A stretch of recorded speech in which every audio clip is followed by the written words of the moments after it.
আমরা কিন্তু ইতিমধ্যে জানতে পেরেছি যে যখন নাকি মানে পুলিশের গুলিতে আহত হয় বৈষম্য বিরোধী ছাত্র আন্দোলনে, তখন তুহিন এবং কি নাম বলছেন, শাহিন, তাদের নেতৃত্বে কিন্তু যুবলীগের নেতা, তাদের নেতৃত্বে কিন্তু হসপিটালে যাওয়ার পরও কতটা অমানবিক যে তারা সেখানেও মানে লুট করে, তারা সেখান থেকে মোটা অঙ্কের প্রায় 70-80 হাজার টাকা সেখান থেকে ছিনিয়ে নিয়ে যায়। আসলে এমন বাংলাদেশ তো কখনো আমরা কামনা করিনি। জি, আজকে আমাদের মাঝে আরো উপস্থিত আছেন যে সাবেক ছাত্রনেতা, মাধুদী বিশ্ববিদ্যালয় কলেজের সাবেক বিপি বিপি মনির সাহেব, আল্লাহ বিবি মনির সাহেব। তো এই সম্পর্কে আসলে আপনি কি বলবেন আজকে যে আপনি রুগী দেখতে আসলেন? আসলে তাকে সান্ত্বনা দেওয়ার ভাষা আমার নাই।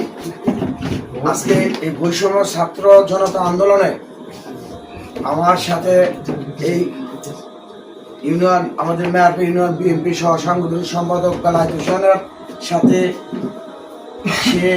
এর সাথে সানি আরো শত শত নেতাকর্মী এই ঢাকা সিলেট মহাসড়কে অবস্থান নিয়েছিল।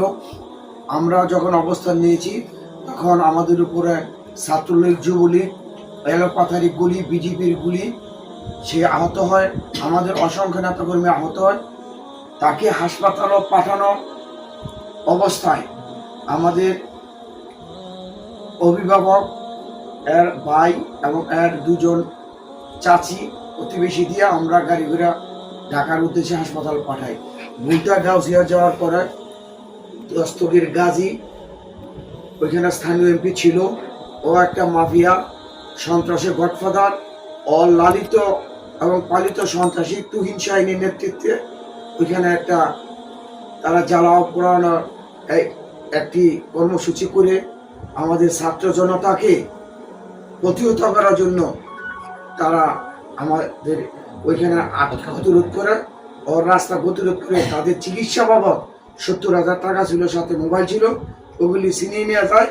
তাদের উপর বর্বরোচিত আবার হামলা করে শেষ হয় নাই, তাদেরকে পুলিশে দিয়ে দেয়। পুলিশে দেওয়ার পরে তারা দীর্ঘদিন কারাভোগ করার পরে নারায়ণগঞ্জ জেলখানা থেকে জামিনে মুক্তি হয়ে আসে। তখন ছাত্র জনতার আন্দোলনের মুখে এই খুনি হাসিনা পতন হয়। আমরা বর্তমানে সরকারের কাছে এই ব্যাপারে যারা লালিত পালিত এই গাজী সন্ত্রাসী, আওয়ামী লীগের সন্ত্রাসী, তাদের বিরুদ্ধে দৃষ্টান্তমূলক বিচার চাই।